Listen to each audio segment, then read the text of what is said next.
Maintenant, s'agissant de leurs conditions de détention, je reviens dessus pour dire que ces gens-là vivent mal. Vous avez toujours dit que nos prisons sont des mouroirs. Moi, je dis que c'est un centre d'animalisation. On entre comme étant un homme, on y vit comme un animal et on en ressort comme un animal. C'est très grave. Donc, c'est des camps de concentration. Concentration, c'est même autre chose. Je dis, vous pouvez imaginer des êtres humains qui montent, qui vont se mettre au-dessus de la prise, de la poubelle qui est superposée et ils commencent à ramasser là-dedans, ils mangent. Est-ce que c'est un exercice normal? Je vous ai fait cette démonstration selon laquelle on sert à manger dans la main gauche et le gars fait ça. Pour que ça se refroidisse, il balance là, il fait ça. Je dis, gars, c'est quoi ça? Il me dit, la mer, ça chauffe la mer. Et parce qu'il faut qu'il mange quelque chose. Parfois, ils se mettent même en rang, à la fin, ils n'ont pas de quoi manger. Si quand ton tour, si tu arrives devant celui qui distribue, la nourriture est finie, c'est tant pis pour toi. C'est tant pis pour toi.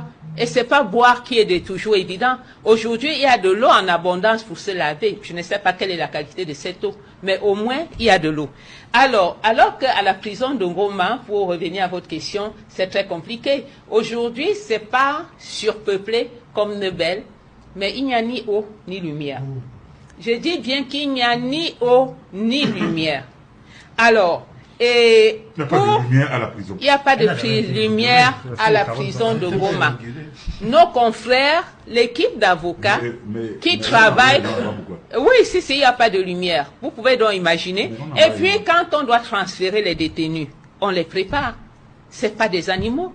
On les prépare. Quand c'est les chèvres, on se rassure juste d'avoir des herbes qu'ils vont brouter. C'est des êtres humains qui ont leur lit, qui ont peut-être pour ceux qui peuvent leur slip, leurs sous-vêtements à ramasser. Je vous ai dit tout à l'heure qu'on les sort du tribunal. On les sort de la prison de Nebel pour répondre à une convocation au tribunal de Ndokoti ou à Bonanjo.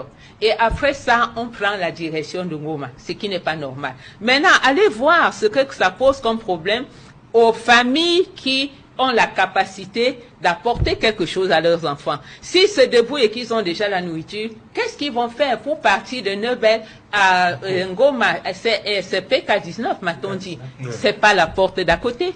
C'est pas la porte d'à côté. Donc, moi, je dis, il y a problème.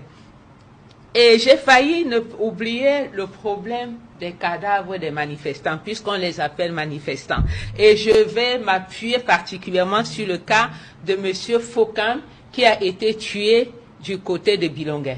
Ce n'était pas un manifestant. Nous savons dans quelles circonstances il a été tué par un militaire à bout portant. J'ai déjà tout fait pour qu'on restitue le corps, le cadavre à la famille, pas question. C'est depuis plus d'un mois, c'est depuis le 28 octobre qu'il a été tué. Et vous savez, nous sommes des Bantous. Selon nos coutumes, la femme ne peut pas reprendre ses activités alors que le corps de son mari est encore à la mort. Moi, j'ai été dans cette maison. C'est pas le luxe. L'accès est même très difficile. Le jour où j'ai pu y accéder, j'ai compris l'état de misère de certains de nos compatriotes parce que, descendu de la voiture, on allait de bout en bout, de la boue à la boue, jusqu'à l'entrée de la maison. C'est incroyable. Donc, ils vivent déjà dans un état piteux et il faut nourrir les 5 enfants que le défunt a laissés. Ils doivent aller à l'école. C'est pas